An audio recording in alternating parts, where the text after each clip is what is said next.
All right, here we are again. It's another Toke Talk. I am Mr.505, and today in the chair, I got the host of the Pressure Open Mic, the one-man dream, Superman with a vape, the man they call Mr. Kris Raves. What's happening? Happy to be here. Happy to be here. Okay, all right. Tell me a little bit about yourself, man. Go ahead.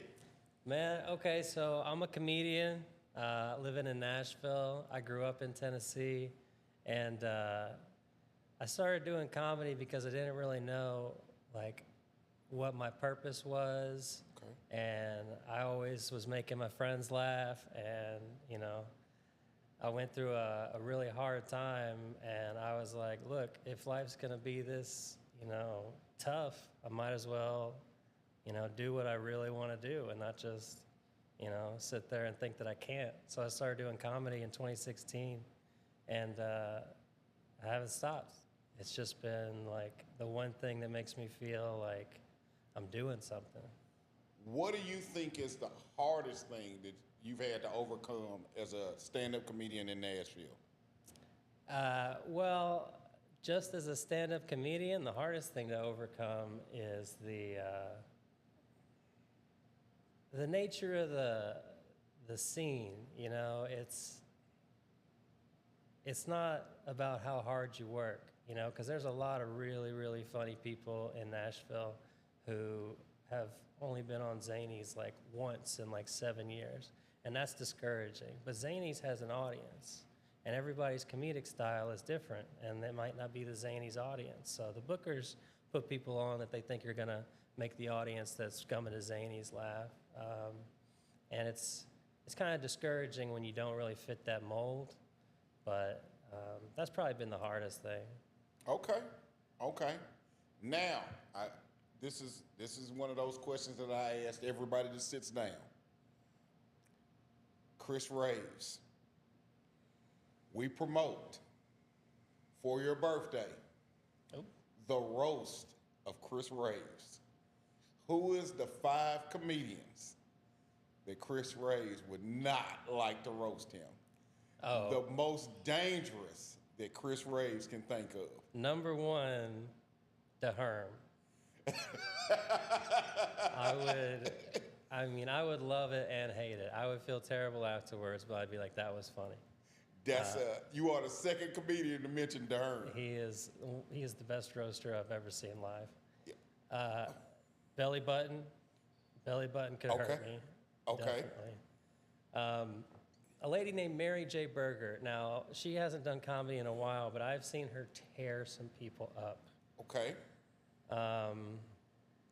Let's see, Josh Black, he hurt my feelings one time at an open mic. He said I looked like a homeless lesbian. That's funny as shit. Yeah. But I see it. I felt bad. Yeah. I mean, I don't know a lot of lesbians that are homeless. They can usually find a place. How many is that? They do normally find a place. Got one more. Got to find one more person I wouldn't want to roast me. Say Tony Roney. The homie. Yeah. All right. He's real nice, but I feel like if he really wanted to win the roast, he could write some shit. Like he's clever. So that is your 5. Yeah. That's what's up. I don't know the married lady, but that's your 5. That's a dangerous 5 that you picked as well. Yeah. Yeah, and I wouldn't want to roast him back because I like him all so much. You can't be a fan of a roast. Bad, yeah. That's what's up. Okay, now we got the formalities out the way. Pressure. I have to tell you something, and I'm gonna say it live on camera. I went multiple nights trying to get on in open mics. You were the first person to hand me a microphone. So for that, I have to say thank you. Well, you're welcome. For getting me on this journey. You're welcome. Yes, sir. I don't want you to like throw anyone under the bus. I'm not even gonna say where. They just wouldn't. They like. Was it a bucket pull kind of a thing? It was one of them was a bucket pool, and one of them wasn't. One of them was. See, you won't. I'm not even gonna put them out there like that. Yeah, man. I'll put everybody up, especially people that I've never heard before. Yeah, I appreciate that. I do, because like I said, I can publicly say, you helped me get started with this journey, man. Well, I like your stuff. You're a natural. You got up there. You weren't nervous. You didn't have like note cards or anything like that. Well, you might have been nervous, but you didn't act like it. Shit. Nervous. I'm still nervous. What are you talking about? I'm nervous doing this. Yeah, me too. Ease up. You're gonna be all right. We'll get through this together. But seriously, tell me how you got started with Pressure and doing the open mic at Pressure. So I was always going to dab bars. I hosted an open mic at another dab bar. I won't mention their name because no free pub. Those people are jerks. I wouldn't say those people. But the owner of that place was just like the biggest asshole. And I quit doing that mic because I was dating a bud tender that started there. Like, I've been hosting this open mic for like a year and a half. And this cute girl started working there, and she started hitting on me, and I was like, all right, but I didn't want like a relationship or nothing like that. And she just like started showing some real ugly sides of herself, and I was like, all right, we could be friends or whatever, but I don't want to keep on like dating you. And she didn't want to be friends. Did you just believe that? She didn't want to be friends? You know, men aren't allowed to friend zone women. You know that, right? Yeah, no, I thought it was cool for a while because I kept going in there for a couple weeks, and I was just like chilling because I was friends with some other people that worked there, and me and her were cool.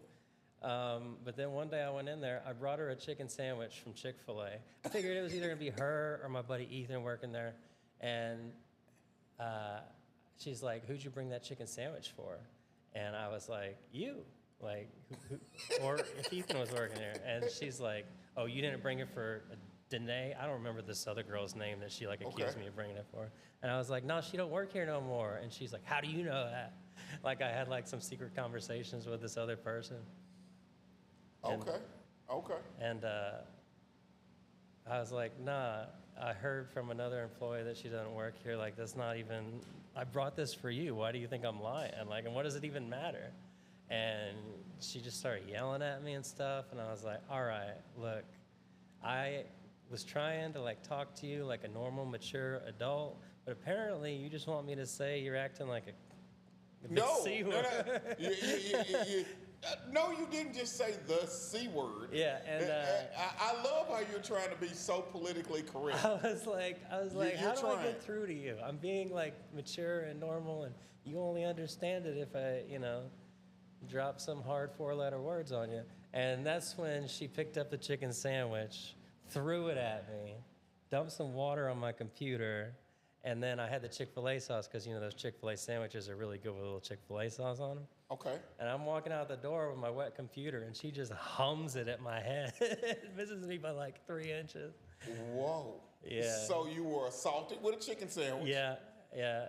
And I picked up the chicken sandwich because it's still in the bag. I ended up giving it to someone else. I think I've been assaulted with a piece of chicken before too, so it happens. Yeah. You know what the problem was? You brought it with pickles. She didn't. Can't bring it with pickles. Yeah. You gotta. Like, no, not even deluxe. Nobody wants a warm pickle. Nobody wants a warm pickle. Remember that. That's a warm pickle. Nobody wants that. So. I think someone wrote that in my yearbook. So is that what you're doing for 2025? Or are you still gonna run the same open mic? Yeah, I like running an open mic, even though it's hard work. I was a bud tender at Pressure, and I actually started working there a day after I quit smoking weed. So that was a weird job. It wasn't nearly as fun as it would have been if I was still smoking weed. Okay. And then I got a better job making a lot more money doing IT, which is like what I'm trained in. But they still let me do the open mic, so I'll do that as long as they let me. So in doing IT, that's not really a get coochie job. I just want you to know that. Yeah. Yeah, stick with stand-up. Yeah. Yeah, you'll get more. No woman wants a man with soft hands. Yeah, even though you have tattoos on your hands, no woman wants that. Well, I'm actually right now, I got a job doing IT, like setting up prison hospitals. So I'm going to be working in penitentiaries, Department of Corrections facilities. Oh, Yeah, setting up medical equipment and stuff. in the prison? Yeah. Inside TDOC? Yeah. Is So this privatized? most of them are probably privatized, yeah. I don't think it's got anything to do with the government. You know somebody's going to ask you to sneak something in, right? Yeah. Hey. Maybe I will. It depends on what they're offering. Depends on financially where you want to be in life. I'm morally flexible. As long as there's not like too much violence involved, I'm pretty cool with it.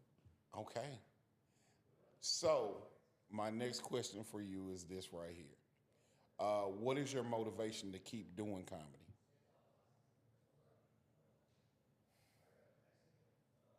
That's a tough question, Adrian. Well, you ask everybody that? No, I don't. Okay. But I asked you that. But one out of the 2 interviews. You're only episode 3, big guy. Okay. Yeah. Well, So what is your motivation? I guess to see how far I can go with it. Okay. You know, I would love to end up, writing jokes for like a show or like some comics with bigger personality than me.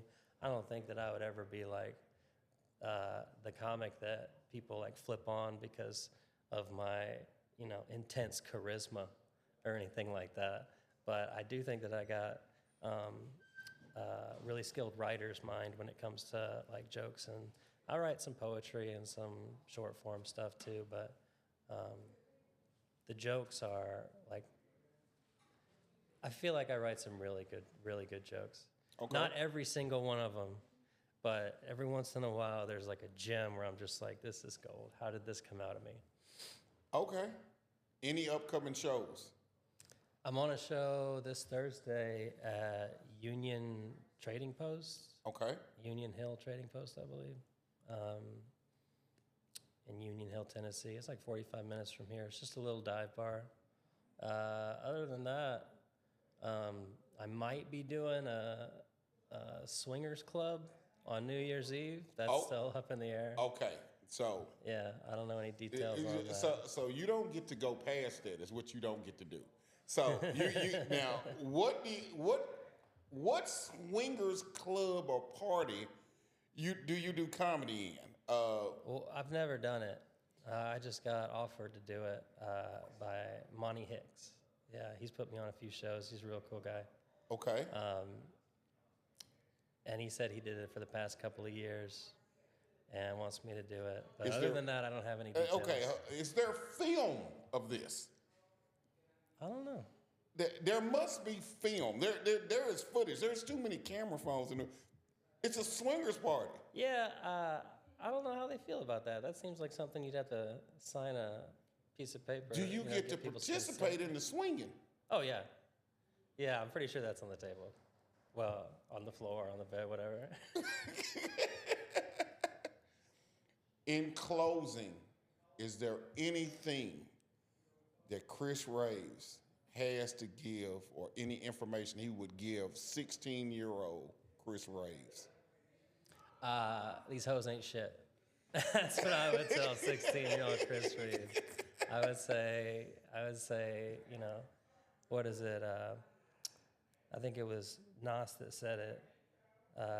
You'll lose a lot of money chasing women, but you'll never lose women chasing money. That's what I would tell me. I am Mr.505, and I am totally surprised by some of these answers. But join us next time. This is Kris Raves. I'm Mr.505, and that's another edition of Toke Talks. Keep your pimp hand strong.